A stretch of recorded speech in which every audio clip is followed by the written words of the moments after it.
ಜಯಶಾಲಿ ಅಂದರೆ ಎಲ್ಲವೂ ಸಮರ್ಪಕವಾಗಿ ಅದು ಸಹ ನಡೆಯುತ್ತೆ. ವಾಂಚಾಲಿ ಇನ್ನೆಲ್ಲಿರುವುದು ಸಾಧ್ಯವಿಲ್ಲ. ಅವರ ಇಚ್ಛೆಯಂತೆ ಅವರು ನಡೆಯಲಿ. ನನಗೆ ತೋರಿದನು ನಾನು ಮಾಡುವೆನು. ಸ್ವಾಮಿ, ಸ್ವಲ್ಪ ತಡೆಯಿರಿ. ಅಣ್ಣನ ಮಾತು ಪೂರ್ಣಗೊಳ್ಳಲು ನಂತರ ತಮ್ಮ ಇಚ್ಛೆ ಬಂದಂತೆ ಮಾಡಿ ಸ್ವಾಮಿ. ನಿಮ್ಮ ಅಣ್ಣನ ಮಾತು ಮುಗಿಯುವಷ್ಟರಲ್ಲೇ ನನ್ನ ತಾಳ್ಮೆ ಮುಗಿದು ಹೋಗುವುದು.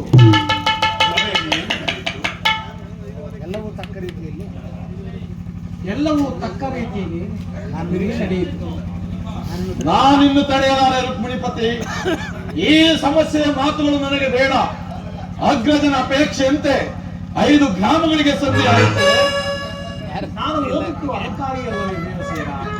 ಈಗ ತಿಳಿಯಿತು ಕೃಷ್ಣ ನಿನ್ನ ಅಭಿಮತ. ಅಜ್ಞಾತವಾಸ ನೆಪದಿಂದ ಅರ್ಜುನನು ಬಳೆ ತೊಟ್ಟನು.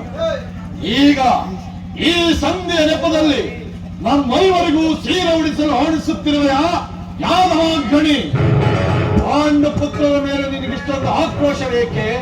ಸಭೆಯಲ್ಲಿ ಏನು ನಡೆಯಿತು? ನಿನಗಿಷ್ಟೊಂದು ಅಸಹನೆ ಏಕೆ? ನಿನಗಿಷ್ಟೊಂದು ಅಸಹನೆ?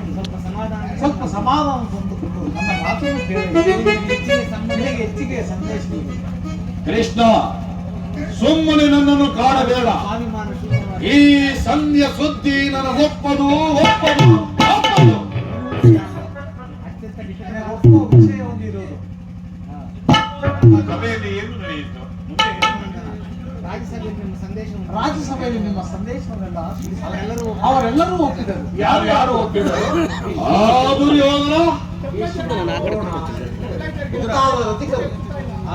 ದುರ್ಯೋಧನ ಅವರು ಸಹ ಒಪ್ಪಿದದಯ್ಯ. ಇನ್ನು ನನಗಿಲ್ಲಿ ಕೆಲಸವಿಲ್ಲ. ಈ ದುರ್ವಾರ್ತೆಯನ್ನು ನಾನು ಕೇಳಬೇಕೆಂಬುದು ನಿಮ್ಮ ಇಚ್ಛೆ ಆಯಿತು. ಕೃಷ್ಣ, ಅದನ್ನು ಸಾಧಿಸಿದೆ. ಚೆನ್ನಾಗಿ ಸಾಧಿಸು. ಸಹೋದರರೇ, ನಿಮ್ಮ ಆಪೋಷ ಫಲವನ್ನು ನೀವೇ ಪಂಚಿಸಿರಿ. ಅದರಲ್ಲಿ ಈ ಭೀಮನು ಯಾವ ಭಾಗವನ್ನು ಅಪೇಕ್ಷಿಸುವುದಿಲ್ಲ. ಯಾಕೆ ಚೈನಿ ನಾಶವಾಗಬೇಡ. ಈ ಭೀಮನು ನಿಮ್ಮ ಸೇವೆಯನ್ನು ತೀರಿಸದೇ ಬಿಡುವುದಿಲ್ಲ. ನಿಲ್ಲಯ್ಯ ಭೀಮಸೇನ, ನಿಲ್ಲಯ್ಯ. ಇಲ್ಲಯ್ಯ. ನಿಜವಾಗಿ ಹಿಡಿಂಬಾಪತಿಯ ಸರಿ. ನಿಲ್ಲಯ್ಯ ಭೀಮಸೇನ, ನೀನು ನಿಜವಾಗಿ ಹಿಡಂಬಾಪತಿಯೇ ಸರಿ. ಇಷ್ಟೊಂದು ಕೋಪವಿಲ್ಲದೆ ಇರ್ತದೆ. ಆ ರಕ್ಕಸಿನ ಯಾವ ರೀತಿಯಲ್ಲಿ ಸ್ವಲ್ಪ ಸಮಾಧಾನದಿಂದ ನನ್ನ ಮಾತು ಸುಮ್ಮನೆ ಸ್ವಾಭಿಮಾನ್ಯ ಶೂನ್ಯದ ಸಂಧಾನಗಳು.